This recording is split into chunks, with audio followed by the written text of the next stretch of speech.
אנחנו במלחמה. क्या Benjamin Netanyahu को Israel के प्रधानमंत्री पद से हटा दिया गया है? क्या जनता के भारी आक्रोश के बीच ये बड़ा फैसला लिया गया है?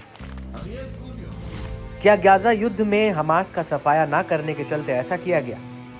क्या इजरायली बंधकों की अब तक वापसी ना करा पाने के चलते ऐसा किया गया है? दरअसल ये सभी सवाल इसलिए उठ खड़े हुए हैं क्योंकि इजरायल ने रातों रात प्रधानमंत्री पद से नेतन्याहू हट गए हैं। नेतन्याहू के करीबी सहयोगी और न्याय मंत्री यारीव लेविन का कार्यवाहक प्रधानमंत्री की जिम्मेदारी सौंपी गई है। जी हां, मिडिल ईस्ट की जंग में फंसे इजरायल से एक बहुत बड़ी खबर सामने आई है। इजरायल इस वक्त कई मोर्चों पर जंग में उलझा हुआ है। हालांकि इस दौरान इजरायल की राजनीति में एक नया घटनाक्रम सामने आ रहा है। 17 सालों से पीएम पद पर रहने वाले 75 साल के नेतन्याहू कई गंभीर बीमारियों से जूझ रहे हैं। इस बीच बीते रविवार उनकी प्रोस्टेट सर्जरी हुई। डॉक्टर्स ने उनके शरीर से प्रोस्टेट को अलग कर दिया है। यरूशलेम के हदासा मेडिकल सेंटर के डॉक्टर ने बताया कि सर्जरी सफल रही है। डॉक्टरों ने यह भी कंफर्म किया कि नेतन्याहू के मामले में प्रोस्टेट कैंसर नहीं है। सर्जरी के दौरान भी पूरी सावधानी बरती गई थी। प्रधानमंत्री सर्जरी के बाद होश में आए और वो अच्छी स्थिति में है। उन्होंने डॉक्टर्स का धन्यवाद भी किया है। हालांकि कुछ दिनों तक वो रिकवरी के लिए अस्पताल में डॉक्टर की देखरेख में रहेंगे।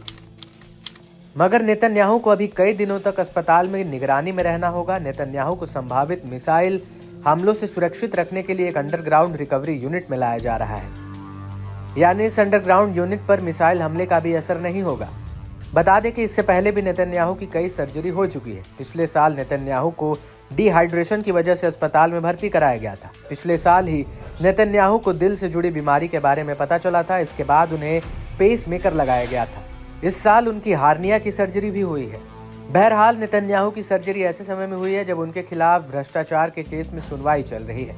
नेतन्याहू ने इसी महीने एक केस की सुनवाई में बताया था कि हाल के वर्षों में उनके 18 घंटे से अधिक समय तक काम करने की वजह से स्वास्थ्य संबंधी परेशानियां आई हैं। बता दें कि इजरायल के इतिहास में यह पहला मौका है जब किसी प्रधानमंत्री ने आपराधिक मुकदमे में गवाही दी है। दूसरी तरफ उन्हें गाजा युद्ध और हुती विद्रोहियों की चुनौती का सामना करना पड़ रहा है।